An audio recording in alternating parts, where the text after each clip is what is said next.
Traffic इतकी धूळ आणि इतका धूर याच्यामुळे तिथे जे आमचे पेंटिंग्स आहेत ते नंतर विद्रूप तरी दिसायला लागतात, त्यामुळे त्याच्यावर बऱ्याच ठिकाणी टचअप करणं आवश्यक पडतं.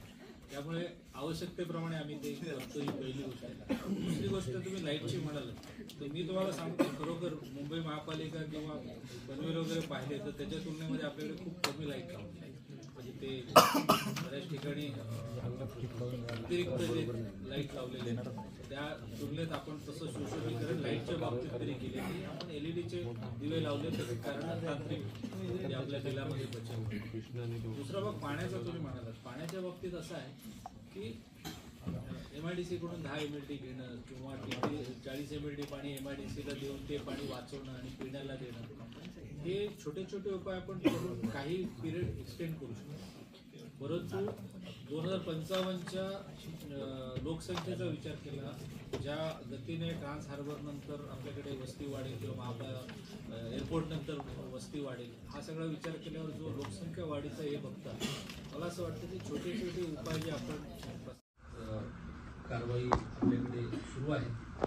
या आर्थिक वर्षात जवळपास आपण 215 नोटिसा बजावून 48 बांधकाम आठवले होते आणि विविध अधिनियमाच्या कलमाखाली त्यांच्यावर कारवाई केलेली आहे.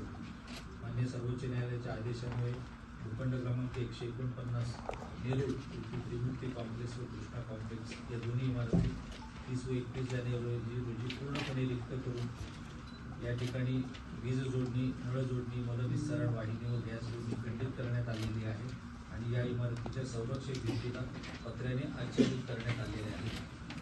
पुढे देणार गतिमान प्रशासनासाठी उपाययोजना करणारा तसेच आरोग्य सुविधांची क्षमता वृद्धी, विद्यार्थ्यांच्या सर्वांगीण विकासासाठी नव्या शैक्षणिक संकल्पनांचा प्रभावी वापर, भविष्याचा दूरगामी विचार करून नव्या जलस्रोतांचा शोध, पार्किंग समस्या सोडवणुकीसाठी ठोस उपाययोजनांची अंमलबजावणी, स्वच्छता कार्यात नव्या तंत्रज्ञानाचा वापर, आणखी व्यापक लोकसहभागावर भर देत निश्चय केला नंबर पहिला हे ध्येय साध्य करण्यासाठी नियोजनबद्ध आखणी, पर्यावरण संरक्षण व संवर्धनाच्या दृष्टीने अभिनव उपक्रमांचे कामांचे नियोजन, लोककल्याणकारी योजनांमध्ये सर्वसमावेशक व्यापकता अशा विविध माध्यमातून नवी मुंबईकर नागरिकांना अधिक उत्तम सुविधा आणि पर्यावरणशील वातावरण पुरवण्यासोबतच नवी मुंबईच्या नावलौकिकात अधिक भर घालणारे काम करण्याचे लक्ष्य निश्चित करण्यात आलेले आहे. या अर्थसंकल्पीय अंदाजात नवी मुंबई शहरातील बालके, विद्यार्थी,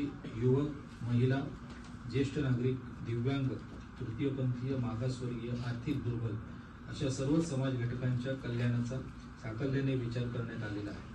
त्यामुळे या सर्वस्पर्शी अर्थसंकल्पीय अंदाजाचे स्वागत येथील लोकप्रतिनिधी, संस्था, मंडळे, नागरिक व प्रसारमाध्यमे अशा सर्वांकडून होईल आणि या अर्थसंकल्पीय अंदाजात मांडलेल्या बाबींच्या पूर्ततेसाठी महानगरपालिकेचे अधिकारी कर्मचारी उत्साहाने कटिबद्ध राहून काम करतील हा विश्वास मला आहे.